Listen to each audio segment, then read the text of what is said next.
Of course, Kirk Ferentz won't be on the sideline for week one. And from what we understand, Kamari Moulton will be on the sideline less than many anticipated for the Illinois State game as well. Appreciate you being here at the Voice of College Football. We're talking Hawkeyes and those two special words, game week. It's Illinois State at Kinnick, and of course, that's at 11 a.m. Eastern or 11 a.m. Central Time coming up on Saturday. From the Hawkeye at the Storm is the place to be each and every day for Iowa football coverage with Corey Bratta, of course, who makes this show go for us each and every Tuesday. Corey, how are you? I'm good. You know, what's better than game week is game day, and we're still counting down. We've got, like you said, 4 days. And what a Saturday it was this past weekend to kick things off. Great game between Georgia Tech and Florida State. We had an upset there, and then we saw a 3-score comeback from an FCS team to knock off the Lobos of New Mexico. And then we had a spitting incident. I mean, you get everything in week 0, but college football is back. Not a lot to take from Kirk today in his press conference. I would say more to take from the depth chart release, and there were positives that came out from not just the depth chart release, but from Kirk's words today. And we'll get this week done with and get this game behind us, and Kirk will be back on the sidelines. And I do anticipate that, as Kirk said today during his presser, it will go off with, without a mark. This will be an easy transition to Seth Wallace acting as the head coach on Saturday. So let's start with the depth chart. Kamari Moulton being named RB1. Is that the biggest news, the biggest surprise? Yeah, I think so. Kirk said exactly what I expected him to say. He brought up LeSean's injury that has limited him. And he said LeSean's been back for like 8 to 10 days. So I don't know if that means he's been back full speed 8 to 10 days or what. But there's a reason Kamari Moulton is listed as your number one guy. He's a second-year player who's listed ahead of Caleb Johnson, who has started. Jazz Patterson, I don't know if he ever technically started, but we viewed him early in the season last year as probably their best back. And then LeSean, who's a senior and is now healthy.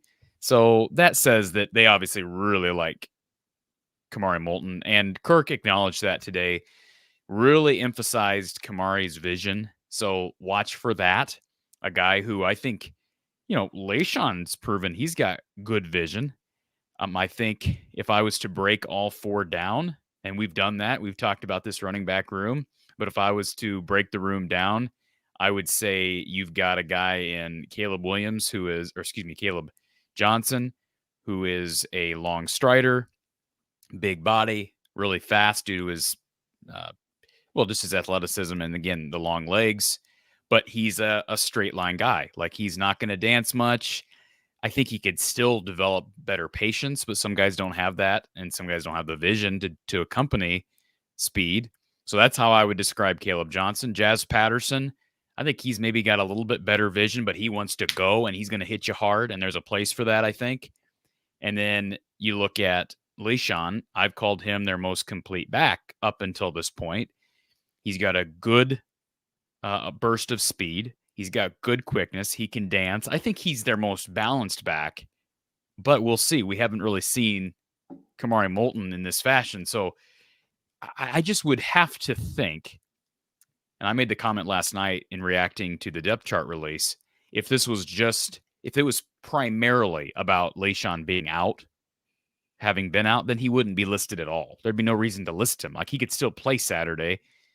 And that brings me to another topic about injuries I want to get to in a little bit. But they could still play him Saturday if he got healthy, but they wouldn't have to list him and create this controversy. I think it's more about what Liddell Betts has said and his opinion, maybe even Tim Lester, and less about what Kirk thinks. Because I think Kirk, at most positions, would go with the older guy if it's anywhere close. This is the opposite. They got older guys in front of him or behind Kamari Moulton. And here's a guy who just put on good weight. Apparently, he's got good vision. I'm really excited to see what this young guy who's only listed at 5'9" can do. They need, I don't want to say that this, he might be the next great thing, but that's quite an ascension in front of a lot of guys who have performed well at different given times, and I don't think any of them have played badly. There have been some injuries in there, but impressive ascension from Kamari. Absolutely. I did not expect to see that. And you've again broken down the running back room a number of times. And this running back room has been talked about by us and others as a strength on this team, and to be in the best condition that it's been in from a quality and quantity standpoint, depth standpoint for quite some time. And we've generally focused on the other three guys. You have certainly talked about Kamari Moulton, though. It's not like you've dismissed him at all. You've certainly highlighted what he potentially could do. But when I started to dig in on the show today and saw that Kamari Moulton move, I went, whoa, because to your point, let's say he had super impressed in camp, but we got these three veterans, and maybe there's an issue with health and LeSean coming back just here in the last 7 to 10 days, and maybe there's a consideration there, but you still typically choose to be somewhat conservative with the approach or the appearance of shifting roles or shifting places on the depth chart. And even if you had a plan that Kamari Moulton's going to play just about as much as these other two guys, well, we don't need to place him number one on the depth chart. So it's a bold statement, and they're obviously he has won the job, even though everyone's going to play. Yeah. I would think. It's been a while since I looked at that 2023 recruiting class, but reflecting back on how everything went down, Kendrick Raphael, who was a 4-star who eventually flipped to North Carolina State, had he stayed loyal to Iowa, I'm guessing Kamari wouldn't be here. Now, I can't say that for certainty without going back and looking, because they got Terrell Washington really late as well. But Kamari was a late ad. And it's just amazing when you see some of these guys that they almost seem like they're, kind of I don't want to say last ditch efforts on the recruiting trail, but he obviously was not their number one guy. But I just think that speaks maybe it shouldn't make me feel this way, but to me, it just is a better testament to Liddell Betts, and not only his ability to identify diamonds in the rough, which is really the name of the game as it relates to recruiting in this program as a whole, but also being able to develop a guy who comes here undersized and talk about, jumpstarting the process. Now, you could look at it in a different light as well and say, hey, deep room has helped him get better competition around him. And that's fair. And I'm sure Kamari would credit the room to some of his maturation. But this is a guy I'll pull up his recruiting data or his recruiting profile. I don't believe he was even top 1,000. Let me pull up 247 has got him in his 2023 class. He was about 1,500 in the country. He was barely inside the top 100 for running backs, and he was not even in the top 200 in the state of Florida. That all according to the 247 Sports composite. So, again, recruiting is not an exact science, and he has not really proven anything. But Iowa doesn't normally do this type of thing with the depth chart. So read between the lines, and we'll see him on Saturday. Hopefully he stays healthy. And by the way, I think they're comfortable, Mark. I think they're comfortable with 4 or 5, honestly. I think they could go. Hey, tight end. I'm not there every day in practice, but I'd be comfortable with 4, maybe 5 guys at tight end. And, that's obviously Lachey, Stringa, Pascuzzi, Large, Ortworth. Am I missing one in there? Like, they're deep at that position. And then at running back, obviously Kamari, LeSean, Caleb Johnson, they're going to be comfortable with Jazz Patterson. Kirk even brought up Max White. Max White is a walk-on who has had some snaps in real game action and is probably better than your average running walk-on back. And then Terrell Washington, who's on the 2 deeps at receiver, came here as a running back and, has got the size and the physical prowess of a back. So I think they're really deep at those 2 positions. And then Kirk talked about the offensive line. He was asked about some specifics. Cade Piper got brought up. Bo Stevens got brought up. You can tell Kirk really feels good about the running game right now. He didn't say that, specifically, but he just raved about the running back depth, raved about the maturation of guys like Piper, guys like Bo Stevens.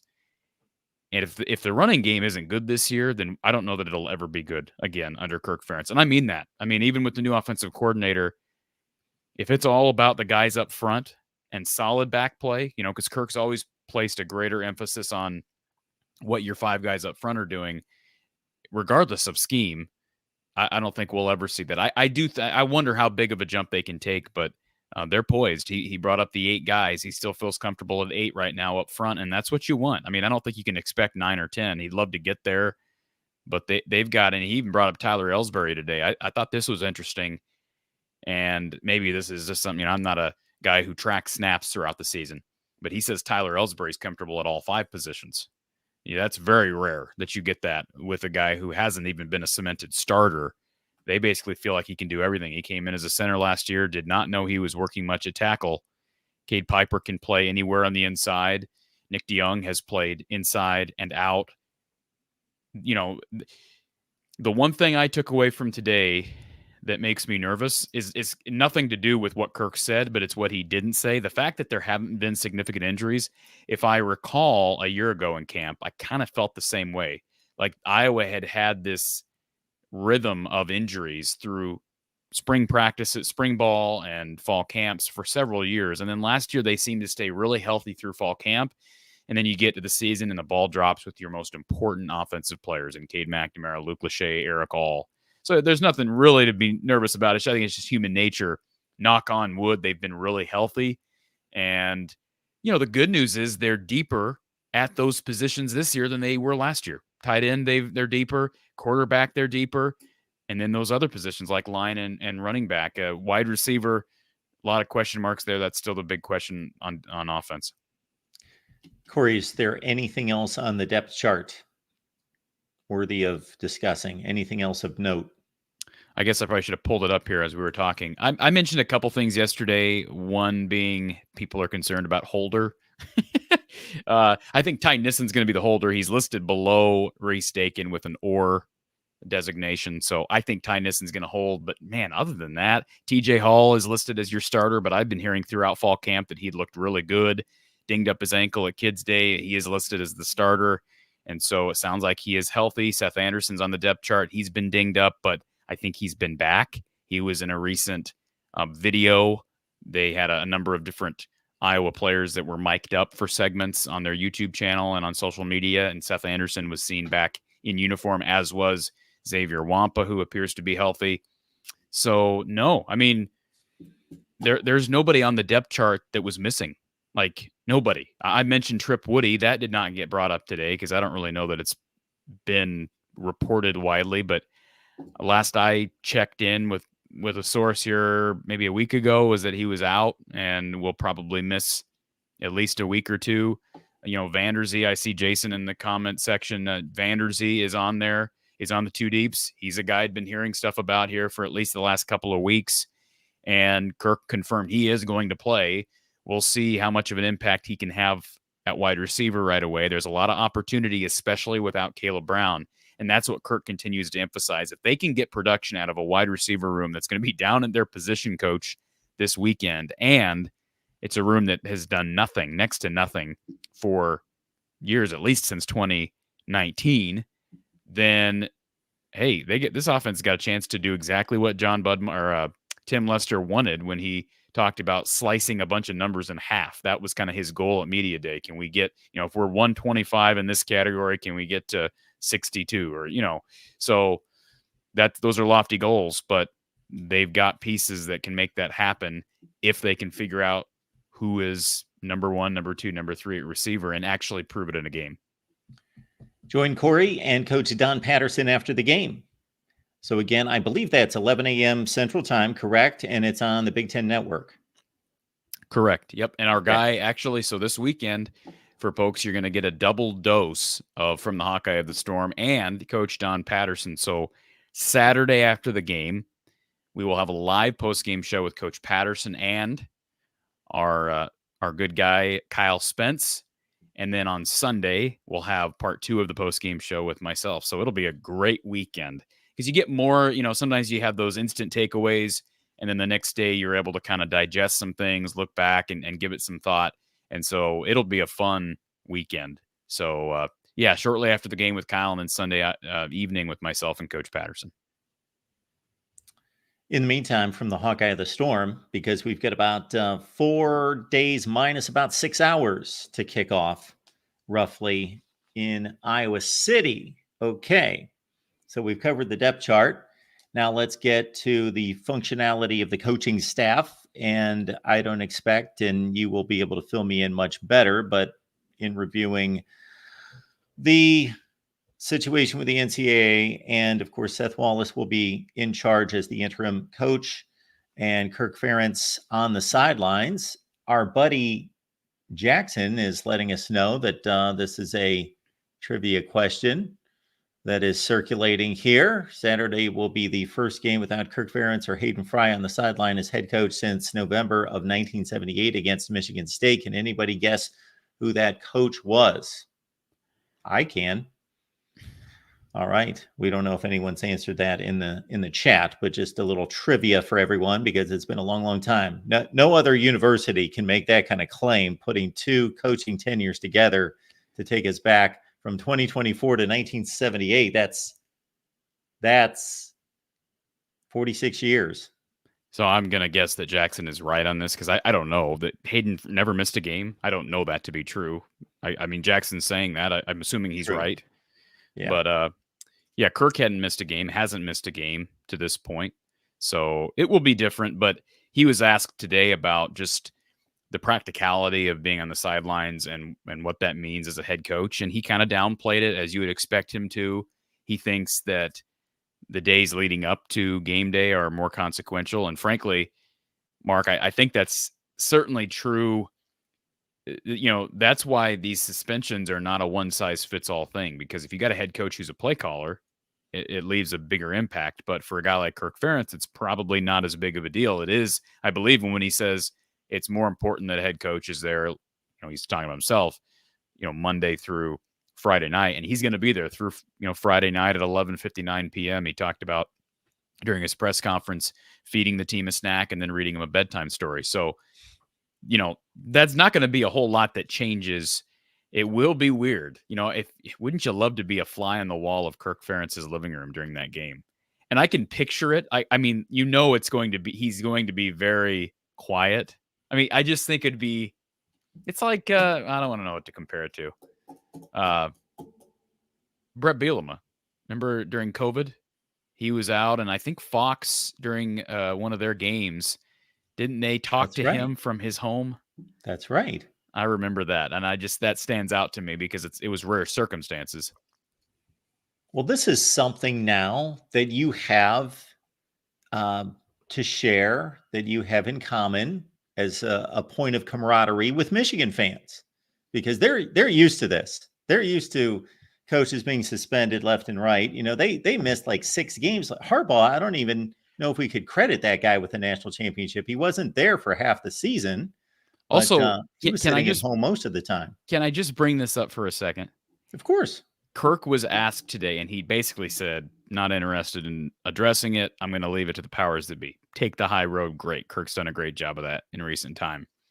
And I have not seen this, but apparently documentary that came out this morning showed or proved that Connor Stallions was given a game ball with his name on it after Iowa's loss to Michigan 2 years ago in Kinnick. I don't know if what you've heard about that documentary that was released earlier today, but based on, you know, again, I have not looked into it either, but based on early returns, that's an indicator that Jim Harbaugh absolutely knew what was going on. I mean, like, beyond any doubt. Like, you know what? Here's what we have to compare it to. The criminal justice system, innocent until proven guilty beyond a reasonable doubt. That's where we're at right now, in my opinion.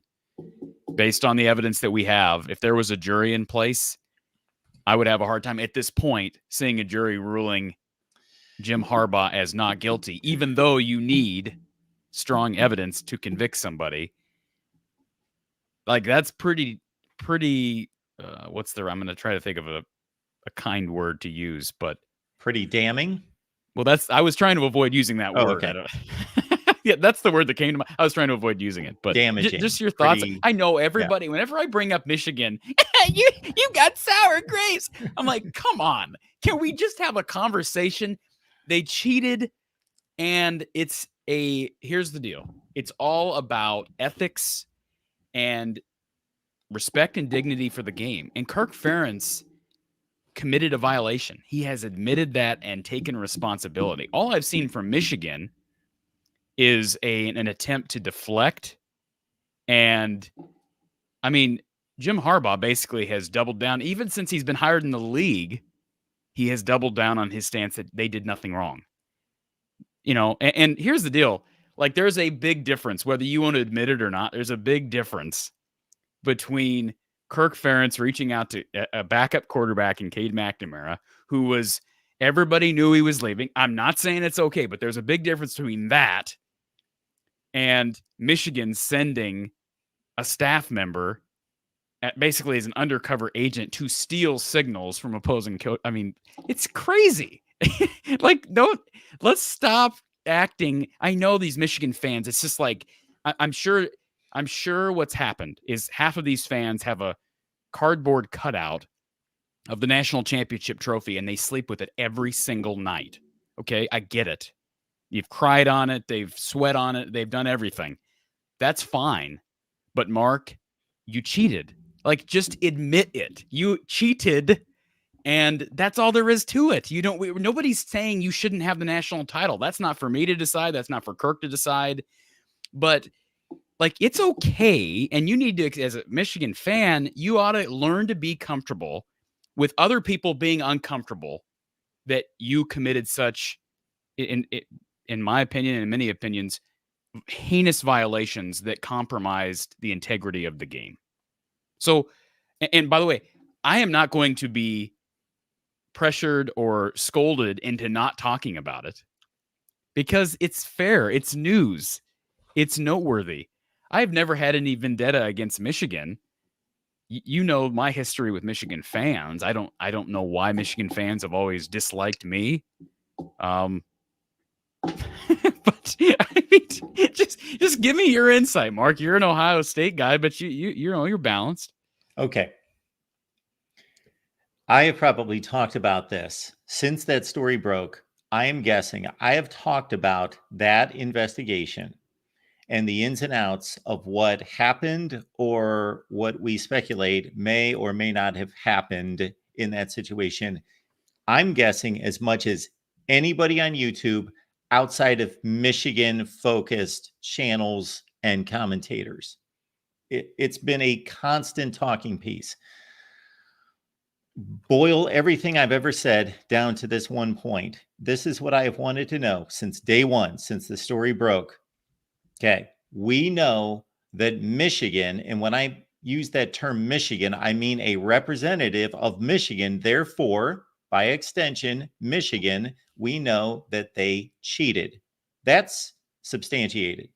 Now, what I wanted to know all this time, which leads me to your scene that you painted in the Michigan locker room after the Iowa game at Kinnick 2 years ago, what I wanted to know more than anything else, there's a lot of things I would love to know, but this more than anything is how widespread was the knowledge of this cheating within the coaching staff? Are we to believe that Connor Stallions was this mastermind of stealing signs and had this operation going on the side and just simply gave these signs and this information to the defensive coordinator who just blindly said, this guy's a genius. Okay, we know that so-and-so is not going to run. They're going to pass. And they're shouting and jumping up and down and changing the defense 3 seconds before the play to let everyone know on the field, no, they're going to run. They're going to run. They're not going to pass. I just can't believe that this guy who put on his resume on LinkedIn that he's basically a mastermind of espionage. It was on his LinkedIn. This is what I major in. This is what I've perfected. This is my skill set.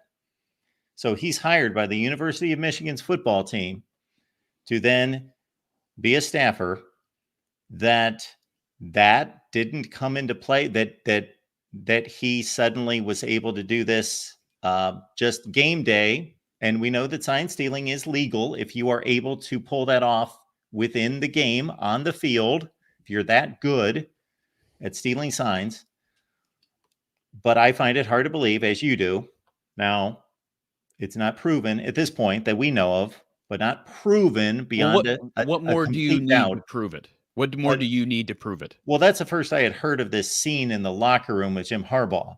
So one of my points recently was you don't have someone continue to do something unless it's effective. No college football coach at that level, as paranoid as they are about winning and doing everything right and not exhausting resources in the wrong places, would have somebody continue to do this through the 2021-22 into the 23 season if it wasn't effective. If it wasn't working, they would have told Connor Stallions after a couple games, stop.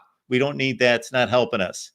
But he kept doing it. Let me ask you this, and I don't know the background of this because contrary to what Michigan fans think, I really don't spend any time thinking about Michigan until we come on here and we start talking about football.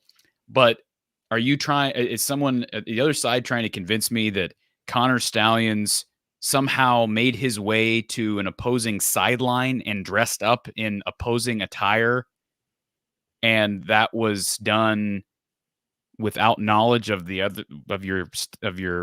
that doesn't make any sense. First of all, do we know that game where he was confirmed that they've recently confirmed that was him on the sidelines? What was it? The Central Michigan game against someone?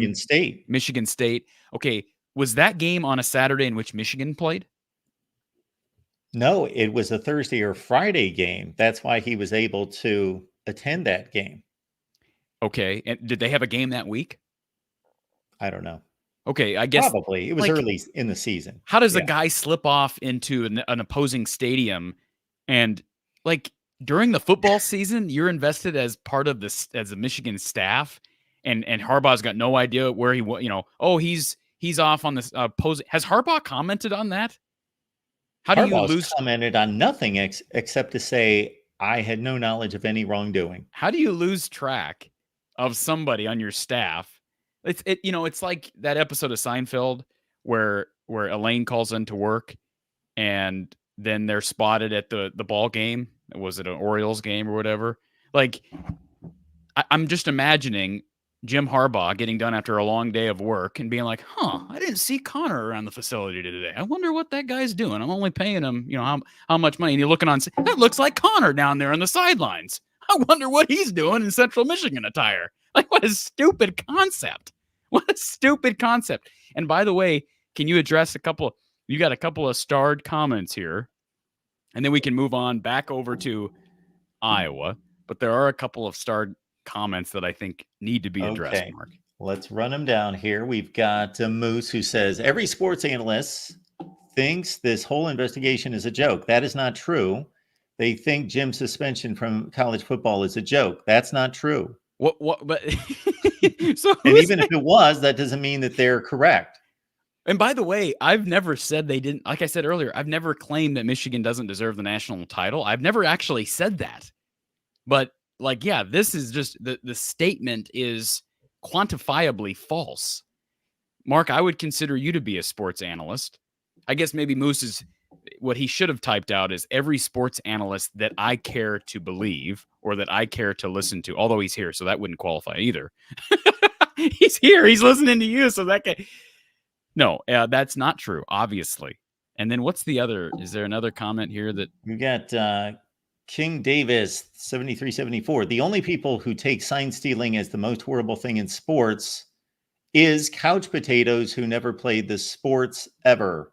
Yeah, I'm sure that, Don Patterson's never played, never coached. He's commented on this up and down. It's just like the dummy, and I say dummy, and I'm being very mild. I won't name names because that wouldn't be right, but that tried to come over on our preseason show and claim that we know nothing about what we're talking about.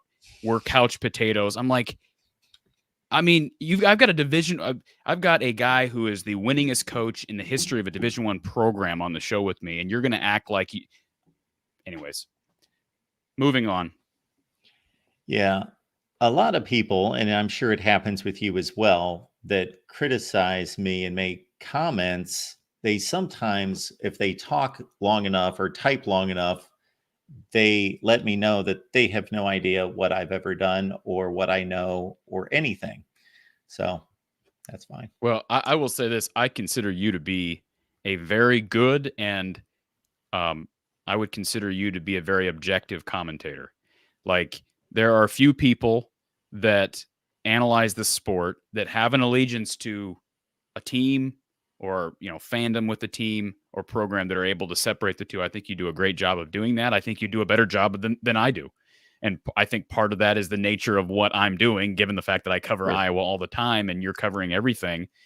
But I mean, you've been critical of Ohio State on things, and I think you're in an awkward position right now. I think you have a hard time right now because this is a difficult situation, and it's paired with the start of a season in which Ohio State's loaded, and a lot of people think they're going to win the conference and win the national title. So I think that puts you in a difficult position. But I have nothing against Michigan. I had nothing against Michigan until I've had reason to believe that they cheated. And this is again, coaches will tell you. Kirk Ferentz didn't say it today because he's trying to take the high road. And he doesn't want to. There's no reason to distract your team or create a different narrative on first week of the season. That would just be stupid.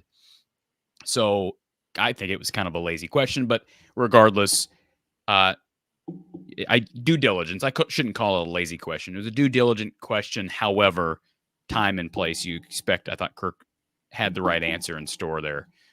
But most coaches, if not all, would say that this was a very serious threat to the integrity of the game.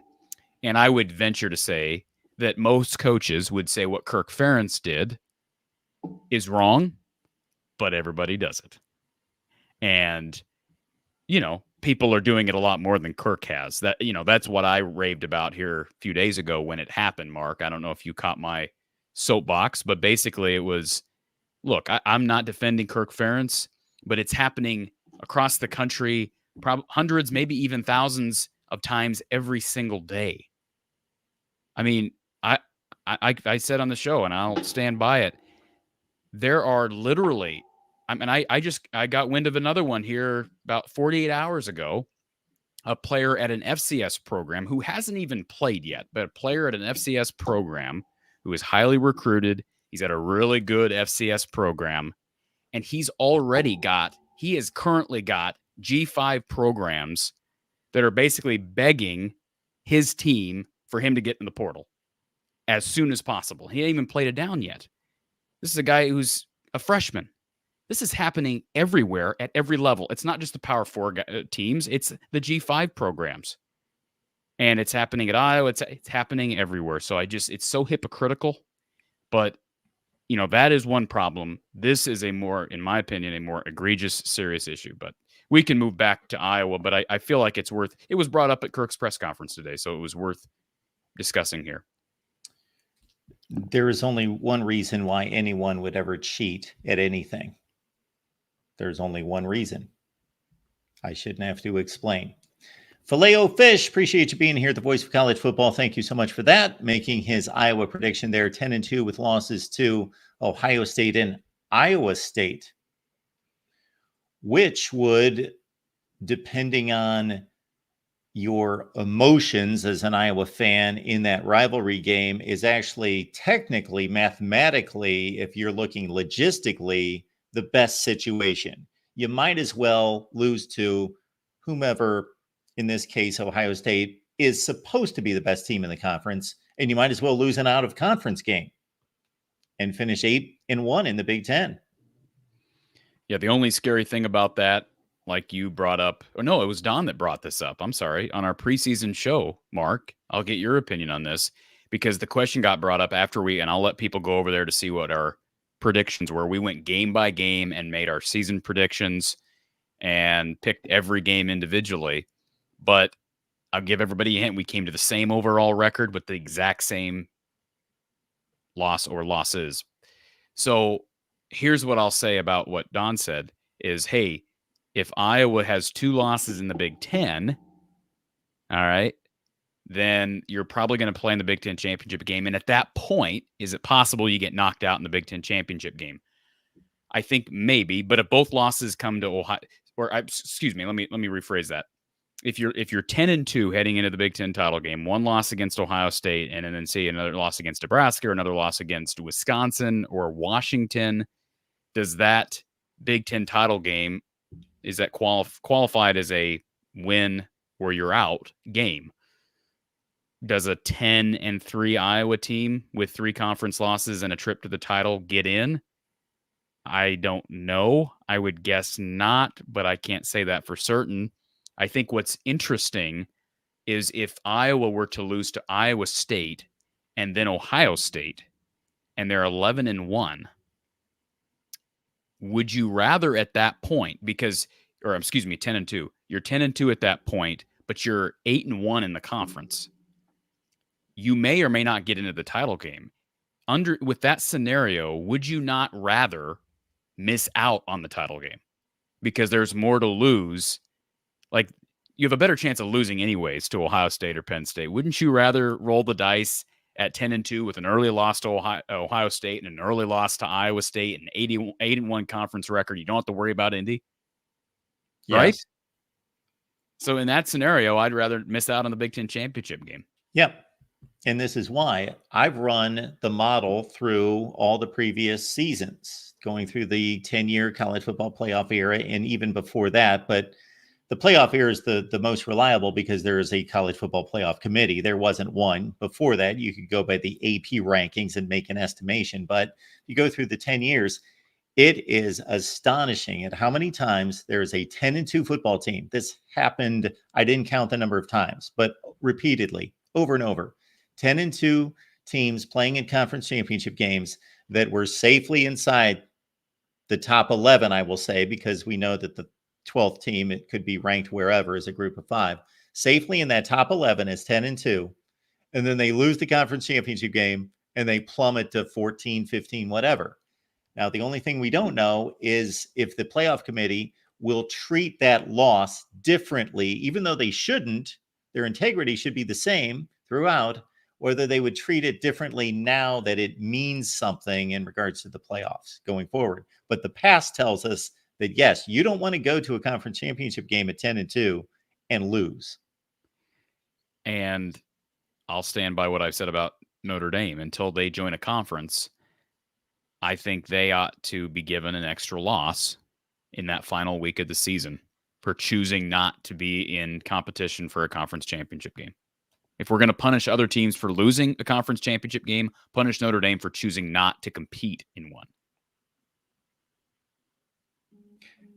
Now, that'll get them to join a conference. That probably would do the trick, you would think, although they're pretty stubborn about it.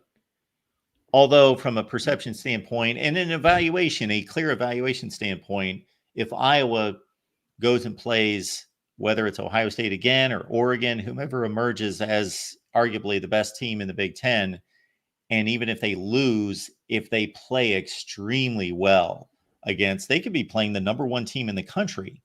And let's say they lose 27-24, that should validate their season, if anything. And I think my point, I saw somebody earlier say, well, 10-3 doesn't get them in. I think it's unlikely that they, first of all, I agree with that. If they go 10-3, they're not going to get in. That's why I don't think that's why if they're 10-2 and lost to Iowa State, I'm hoping somehow they don't get in, because I think there's a good chance they do get in the Big Ten championship game with just 1 loss. But I'm not going to jump to a conclusion and say 10-2 without a trip to Indy doesn't get you in. Because I think if you lose narrowly to Ohio State on the road, and say you lose to Wisconsin, even maybe if you get throttled by Ohio State in early October, and then you lose a tight one to a Wisconsin, I think 10-2, you're right there. Maybe you don't get in, but I think you're right there. And certainly if you compete in an Ohio State game, I think you should be in with 2 losses. But again, we got to look to see what the rest of the conference looks like. But it's, I think, more than likely, if their 2 losses come in conference play, they're not going to be in Indy regardless. So we're not going to be talking about 10-3 with 3 Big Ten losses. If anything, we're going to be looking at 10-3 with a loss to Iowa State, a loss in conference play, and then a loss in the title game. You would not enjoy my predictions. I released those last week. I think I did those live. Yes. I picked Iowa to go 10-2 and miss the playoff. Oh, who are the two losses to? You don't do that, do you? You don't go game by game. No, I didn't go to game by game. They were both in the Big Ten, though. Yeah, I do think it depends on what they look like. I had them narrowly missing the playoffs, and I have 9-3 teams in front of them. Okay, that's interesting. Because of scheduling. Erica, as I said, the NCAA is selectively punishing certain programs, although most coaches tamper in some way. Anyone who cheats should face the consequences. Yeah. I'm fine with Kirk getting suspended for a game. Like, I think it's stupid given what's happening, but if it happened everywhere, I'm fine with Kirk taking a 1-game suspension for cheating. It would be nice to know if it was some kind of oversight versus whether he internally knew, okay, this happens all over the place. It's not a big deal, but I'm going to beat the clock by half a day or whatever the case might be and reach out. Yeah, I don't think that's what happened, but I don't know. Kirk actually addressed it briefly today and said there was a bit of a blurred line for him, but then he said, I'm not making any excuse. Yeah, we did have a bit of a blurred line, but I crossed the line regardless, and I take responsibility for it. I don't think that's excusing it. Yeah, we did mention at the time that Cade McNamara was signed. I know I raised the question. I was not conjecturing, just raised the question that 3 days after he entered the transfer portal that he signed with Iowa. That seemed to be a pretty quick turnaround. But how do all these players enter the portal with do not contact tags? What do you mean? How do they? They just do. Yeah, but why? Why would they enter the portal immediately with a do not contact tag? Oh, I got you. Why? Oh, sure. Of course. It's just stupid. It's just stupid that we're having this conversation. It's just absolutely ludicrous. Do we want to talk about Illinois State briefly, Mark? Yeah. So Iowa's a 23.5-point favorite. The over-under from Vegas is 41.5. So I did the math here. Iowa should win this game 33-9. 33-9. And how many total yards for Iowa? You want to take a guess at that for Saturday? Let's take our shot at that. I'm going to say, and again, both quarterbacks should play. If I'm running the show, Seth Wallace, I'm playing both quarterbacks, and ultimately I want to throw the ball about 30 times. And so I want to see Brendan Sullivan throw 15 times and Cade McNamara 15. Now, of course, you can't control it to that degree, but that's what I would like to see. Let's see if Iowa can get themselves to 375 yards of total offense on Saturday. Well, they only averaged 235 a year ago. I know. 375 is not much. Yeah, but that would be I think that'd be a good start. Because that would be, let's divvy that up a little bit. The game's going to likely look a certain way if they're successful offensively. It's probably going to be, I would guess, game. Now, some of this is scouting, and I'm going to be coming out with a preview once I do a little bit more digging on Illinois State this evening. I know quite a bit about that team and the makeup and the senior. They got a lot of experience back as well. They're well coached. Kirk talked about that today. But I do anticipate, especially game one without Kirk on the sidelines, you're going to see ideally 65 to 70% run. Maybe that's a little high, but maybe 60 to 65% run. And if they do that and say you can get 200 yards on the ground, I think they're fine with $150, $175 through the air. You don't need to throw very much. Iowa had problems getting 100 yards through the air last year. So, I think it's okay to say 150 is a good goal for week one, assuming you run the ball well. And if they don't run the ball well, they may have a problem getting to 150 through the air. If they're able to throw to open up the pass to open up the run Saturday, I'll be shocked. I don't think that's how the passing game gets going. It's going to have to be predicated by a successful ground game. And I'll be surprised if they come out there against Illinois State, who I get solid program, good defense, they're top 25, best conference in the FCS. But if they come out Saturday and can't run the ball and look like they have in past, like South Dakota State a couple of years ago, that'll be concerning because that's not where we're waiting for an evolution. I've said, hey, pump the brakes in the passing game at least until late September, early October, and I'm hoping by then they kind of get their feet under them. What brakes are we pumping for a rushing attack that's got a bunch of experience back and an offensive line that's got basically fifth and sixth year guys everywhere? There, besides just, the pre-snap motion and stuff, they've had all spring, all fall to work on that. It's a new offense, yes. There'd be some different blocking schemes and obviously a few different plays in there, but they should be able to run the ball effectively right away. That's what I'd be looking for if I'm an Iowa fan. Forget the passing game. Yes, it'd be nice to see some signs of life there, but look for the passing game Saturday. If they can run the ball for 200 yards on the ground against a good Illinois State FCS program, check mark. Move on to week 2 against Iowa State and game plan for another really good defense and an even better secondary. You provided a nice counterpoint to my quarterback approach that I presented last week. What I would do if I was, at the time, Kirk Ferentz, but Seth Wallace, and I'm sure, of course, he's going to be guided by Kirk in terms of how to handle this quarterback situation, of course, going into the game. And you backed me off on it by stating this isn't just any other team. Look at the lack of success the last couple seasons and what this team needs to establish. They need, if they get into a rhythm, if they're producing points, if they're productive on offense, they need to stay with it and build upon that. And I totally got that point, and I thought it was a fair point and an excellent point, and I certainly backed off to a certain extent. But at the same time, I'm driving hard with playing 2 quarterbacks because I just think that they're so comparable and they're so even that I want to see them in a competition that is a different pressure than what Illinois State provides, or the 75,000 at Kinnick, or the national TV audience, or any of that provides. It's the pressure of competing against a guy that you just watched take the team 68 yards for a touchdown.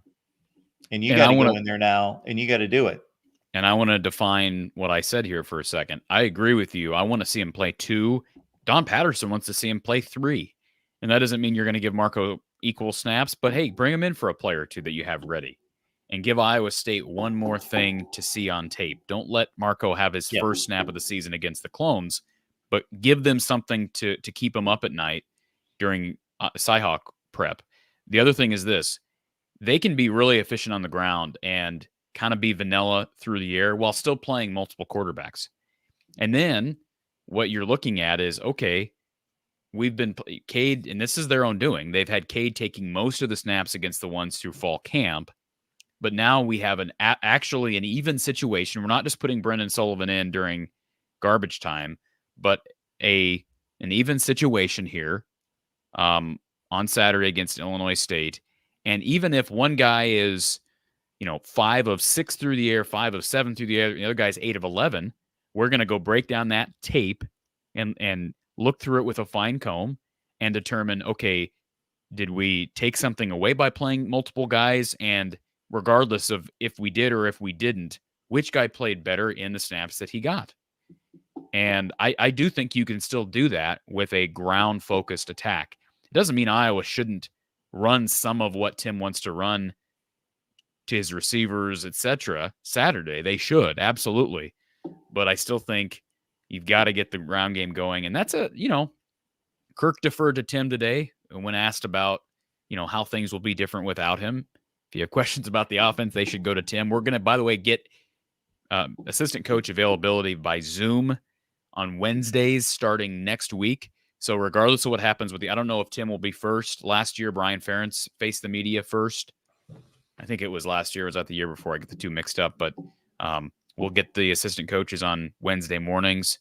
But it will obviously be interesting because here's the deal. You want to establish a ground game, but the other reason you don't want to just throw 100% vanilla through the passing game is, again, you have a much more difficult assignment in the secondary the following week against Iowa State. That is a really good group of defensive backs between Jeremiah Cooper and Bo Freeler and Malik Verdon.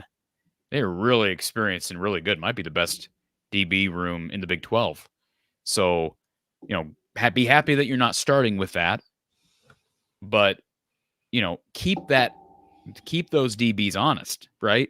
Show against Iowa State that you're going to have to play up on us to stop our running backs, and don't let them just sit back. And Iowa's just, it all starts with the run game. I sound like a broken record. I sound like Kirk, but that really is the truth of the matter, and it always will be under Kirk. And that's okay. You can still be innovative offensively and want to be ground focused while having a good passing attack with better play calling. Yeah. Identity.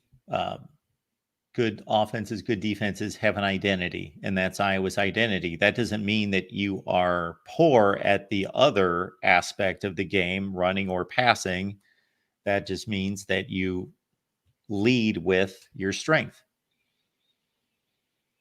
Absolutely. Appreciate y'all being here at the Voice of College Football. Corey and I get together every Tuesday at 4:30 Central. So we do this every Tuesday, and we hope you'll make it on back next week, because, of course, that's going to be a big one as we preview Iowa State. Catch Corey and Don Patterson after the game, immediately after the game, on From the Hawkeye of the Storm. You may run into it here as well, but we would want you to get on over to the Hawkeye of the Storm, because From the Hawkeye of the Storm is where you just might as well find your Iowa football coverage every day. And then Corey's going to make it on back. Do we know what time on Sunday with your part 2? TBD, but it'll be evening. We typically do an evening show, and I believe there's no NFL starts not this weekend, but the following weekend, correct? Correct. So we'll try to take advantage of that, because you hate to interfere with Sunday Night Football. A lot of the people who are watching the show and love Hawkeye football love watching the NBC broadcast on Sunday night. So we'll be sure to do it Sunday night, myself and Coach Patterson, but we will have post-game coverage on Saturday as well. I won't even attempt to try to convey our schedule here at the Voice of College Football now that we're in season.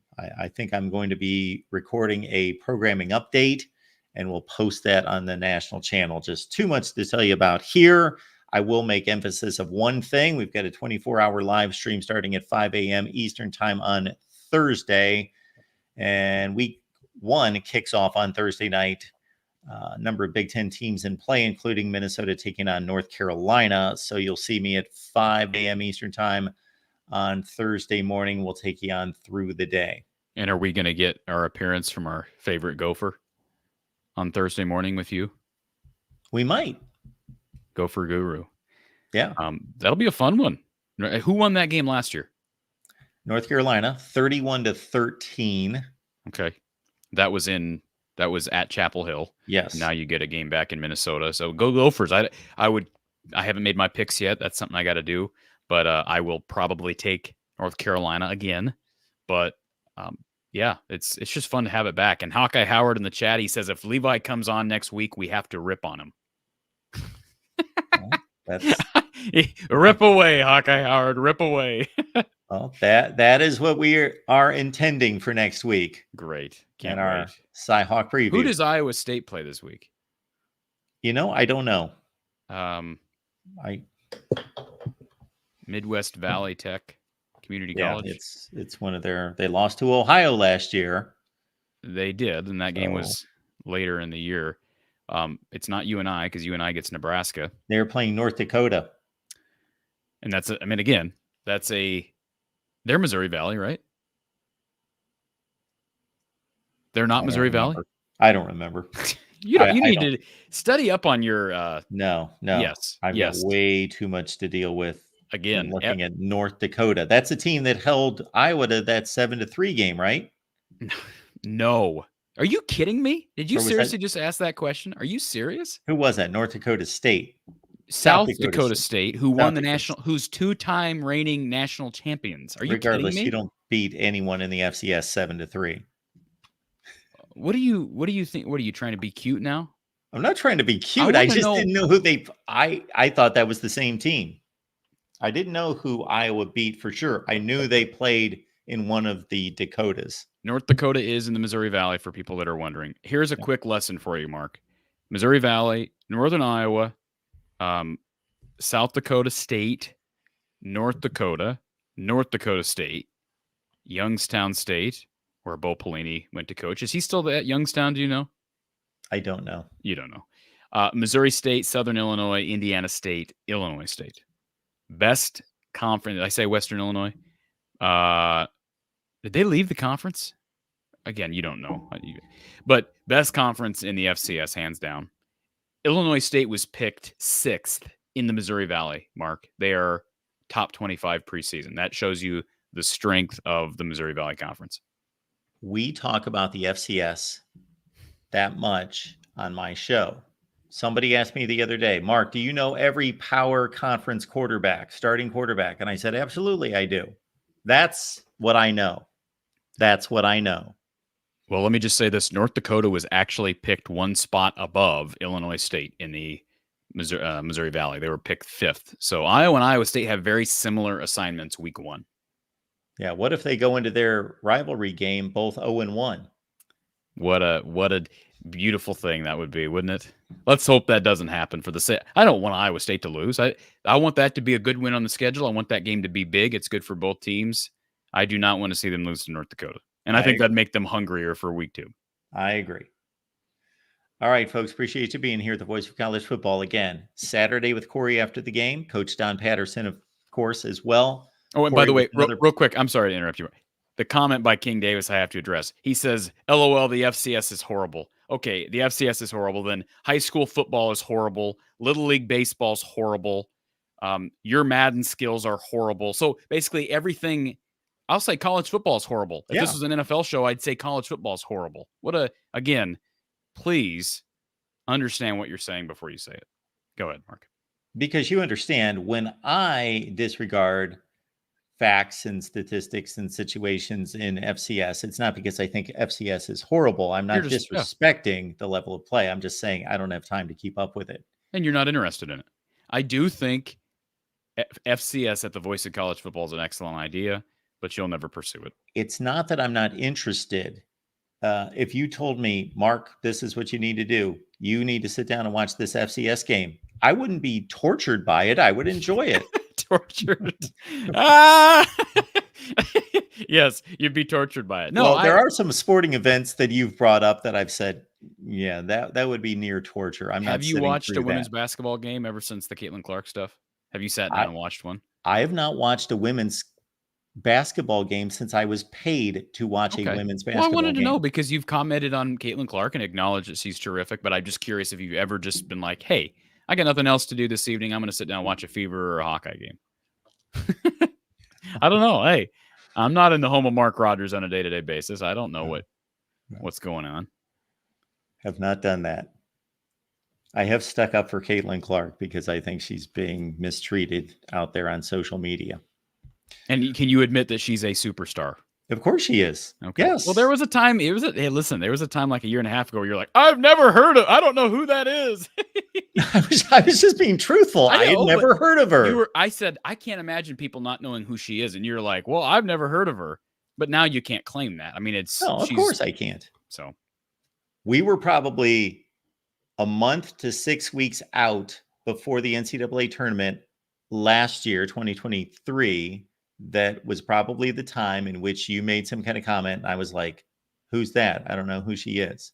That's when I learned who Caitlin Clark was. I can thank you. I'm sure I would have found out within a week otherwise, because obviously she's everywhere. One more response to King Davis. This comment is a better comment when he says, no FCS team should be able to keep up with a now Power 4 team. There's a huge size difference, speed, strength, etc. Hey, that's a better argument. All right. We can have that discussion. However, the data would also say that the best teams in the FCS regularly challenge, the non-power, the non-top tier Power 5 teams. Like Iowa State struggled against FCS. Iowa has struggled. Kansas State has struggled. Some of those teams have lost. So I'm just saying that. And I know he said Power 4, but we just saw an FCS team, a really good program in Montana State, knock off an FBS program this past weekend in New Mexico. I know they're not Power 5, but I mean, I'm just saying there is crossover there. Yes, as it there is relates to crossover. level. Yeah. It's not just like, it's not like 1 through 130 and then, like North Dakota State and South Dakota State are 131, 132, and you just go on down. There is crossover. It is somewhat similar to the crossover between the Power Four and the Group of Five. Absolutely. Yeah, exactly. I don't know who's the best team. Are you projecting the playoff? Who do you have G5 that's in the playoff? I've got Tulane. So, I mean, if Tulane were playing this weekend against Indiana, I bet you're picking Tulane on a neutral field, right? Probably. Yeah. Yeah. So yeah, there's a 10 or 12 team over, maybe not quite that many, somewhere in that range. This will make King Davis 73-74 happy. I'll say it. If Iowa or Iowa State lose to either one of those teams, there are major problems. If either struggle, it's inexcusable and there are major problems. And I'll be the first to come on here and say that next week. I think, I don't think you can just play margin of victory and compare, with style of play. It's just hard to do that. Iowa, if Iowa wins by 17-24, I'll be like, okay. But again, it's all about how we get there, right? So I've seen Iowa blow teams. It's been a while, but I've seen Iowa put up 50 on teams like Eastern Illinois, but that didn't mean a whole lot at the time. But if you're going to play an FCS program, I would rather play a team like Illinois State. And to me, playing anybody other than a Missouri Valley Conference team makes no sense because you gain nothing by playing a team in the Patriot League or in one of these other leagues. Play a Missouri Valley Conference team, but don't play, for Pete's sake, don't play South Dakota State or North Dakota State, or even UNI, frankly, because those teams are just so good every year. Don't play Montana. Don't play Montana State. Don't play Incarnate Word right now. Don't play James Madison. Don't play Eastern Washington. Like, there are teams, just like in the FBS, that are good every single year. To me, that's foolish to play them. I'll show you my knowledge of the FCS. James Madison is now in the FBS. Oh, you're right. I'm sorry. Yes. I knew that. I don't know why. I was thinking Eastern Washington. Yeah. In fact, Indiana, their head coach was James last year, correct? I'm going to, as soon as we're done here, I am going to go online and I'm going to read through all the FCS divisions and conferences and reacquaint myself. Wonderful. That's what I'm going to do. I cannot wait. And make sure you include Utah Tech, formerly known as Dixie State, because I told you about that big game they got coming up against Abilene Christian, the battle of the former Iowa quarterbacks. It's a big one. All right. No pun intended. No pun intended. Big one. A big one. Based on who's quarterbacking. Go ahead, Mark. It's mammoth. Yes. Next Tuesday, folks. We'll see you then.